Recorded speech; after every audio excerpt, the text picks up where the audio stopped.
get a mic to you. Start with Jimmy. Velus, I know it's kind of a wild scene late, but Tennessee forces the punt. You're back there to return it. Take us through that punt, and did you think there was a chance you might take it to the house? Yes, sir. I knew Coach Eck was going to send everybody to try to block the punt, to try to put us in a situation, and to come back and win the game. And so I seen, the punter kind of like rushed his kick, and he like boomed it. And so I knew, like, when it came off his foot in the height of the ball, I knew I was going to be able to get a return. So my mindset was to house the punt. But plan B was like get us in great field position to put us in a position to win the game. And so, I got the ball in my hands. And Ole Miss, they were coming down the straight line together. So I just shot to the field. And, I got what I could, crossed the 50. So put us in a good position to win the game. So, yeah, that's what happened on that. So when did you see the opening? As soon as you saw them coming straight down the field? Yes, sir. With my gift and my speed, I knew I could get outside of him, or even if he got close, break a tackle, just get back to the field. So that was my goal. I had that plan in my head from the get-go.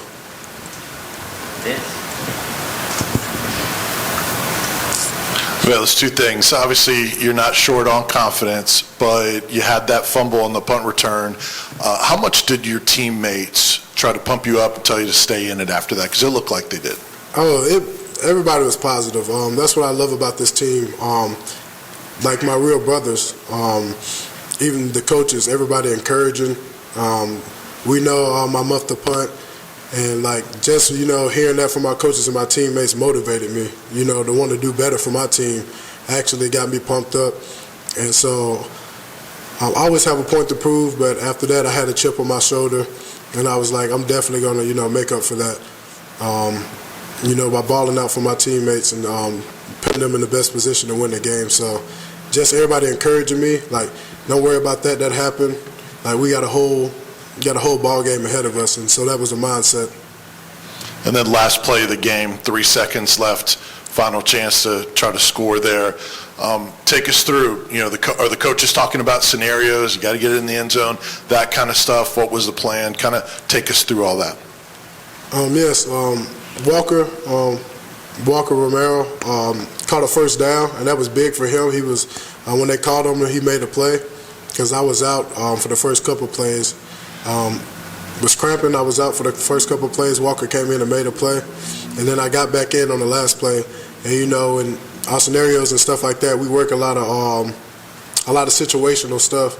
And so they called a play, and everybody knew exactly what to do. And so really, everybody was just scrambling, trying to get open, getting in the end zone and stuff. And so, yeah, everybody was just scrambling, trying to get open. I know we was real close with Cedric Tillman. Ball went above his hands just a little bit, but we was inches away, for pulling that game off. And so, it's a part of football. You live and you learn. Velus, everyone saw that, obviously, that last play and how it went, and Joe kind of running and going out of bounds.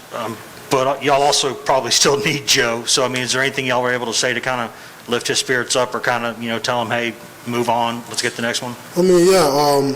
Us as a team, we know we could have did things differently to change the outcome of that game. And it's like I said, it's a part of the game. At the end of the day, it's behind us. We encourage no matter what. I was encouraged when I dropped the punt, muffed the punt. And so that's what we do. We uplift each other because we're going to need Joe. We're going to need everybody, to stay together and stay close throughout this season. We still got a long season ahead of us, so we're just going to learn from these mistakes. Get back in the field room and get back to work. Adam McKelly. Coach Mack a few minutes ago said Henry To'oTo'o is one of the hardest hitters that you guys will face this year. Is that aligned with what you know of To'oTo'o? Yeah, Henry's a great player.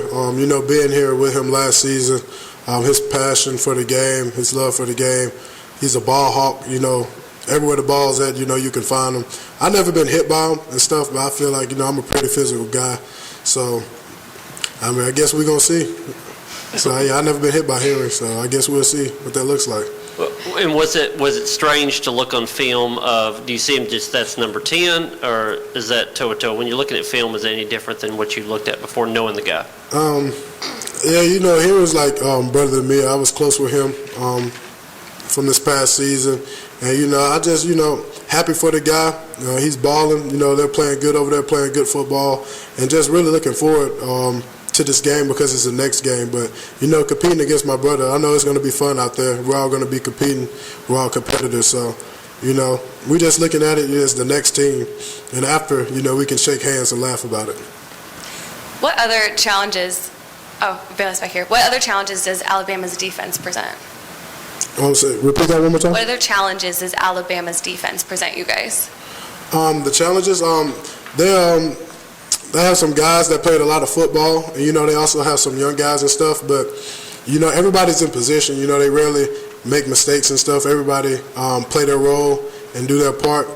And so, physical up front, safety's physical. We know that they can play ball and stuff like that. So we just got to bring it. And you mentioned Henry was like a brother to you. Do you still talk to him?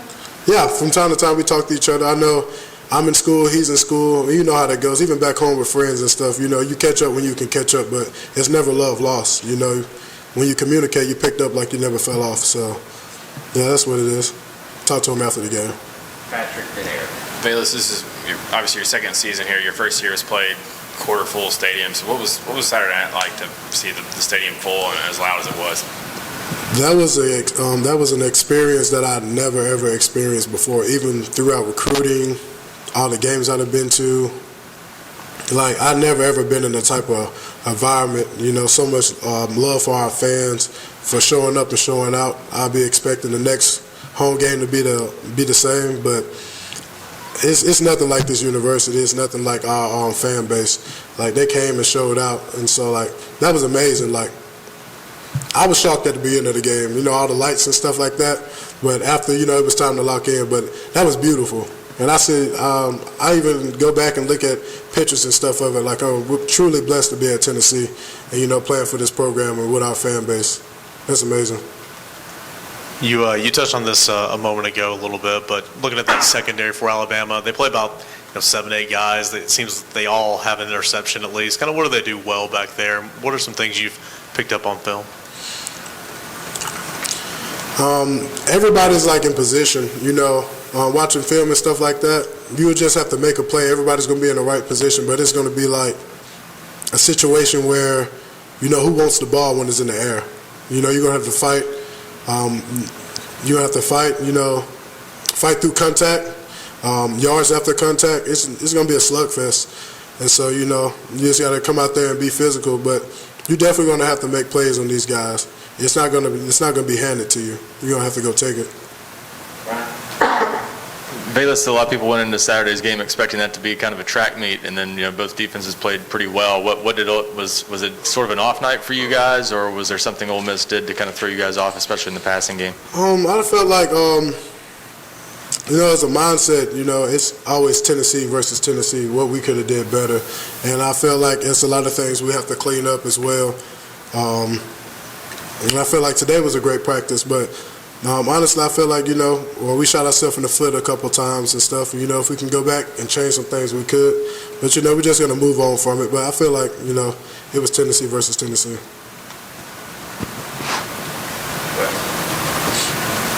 Velus, the way that you sort of, run through tackles at times, it's almost like a running back more than a receiver. Did you ever play running back growing up? Is that something that those skills just kind of seem like they're there for you? Yes, sir. When I was in Park League, playing for the Saraland Bills before they switched over to the Saraland Spartans because our school system. Yeah, that's only the real legends, the real OGs know about that. But I played, when I got to Saraland Park, I played at cornerback. Cornerback was my first position, and then I was faster than most of the kids growing up and stuff, so they moved me to running back just to get the ball in my hand. So running back was my main position coming up, and I even played running back my senior year. I was outside and people would cloud me and stuff, so coaches just figure out ways to get me the ball. So he started putting me in the backfield, handing me the ball off. So familiar with running back. But I feel like I do feel like I'm a receiver. I'm just like, I run with a purpose. I run with a purpose in everything I do. That's what I've been told. If you're going to do something, do it to the fullest. And so I just run with a purpose. Speed running the family, also physicality. So every time I touch the ball, I just got something to prove, a point to make. So was that something that either when you were at SC or when you were here, some of those jet sweeps and fly sweeps and stuff like that, is that stuff that you approached the coaches and said, hey, I can run with the ball in my hands like this? Yes, throughout like camp when I was at SC and stuff like that, they see like how strong I was in the weight room, how physical I was, to take on blocks with people bigger than me. So that was like, you just need to get the ball in his hands, and so that's where that took place. Yes, sir. Anything else? Sarah Lynn Hill. Yes, it is, Sarah Lynn Hill.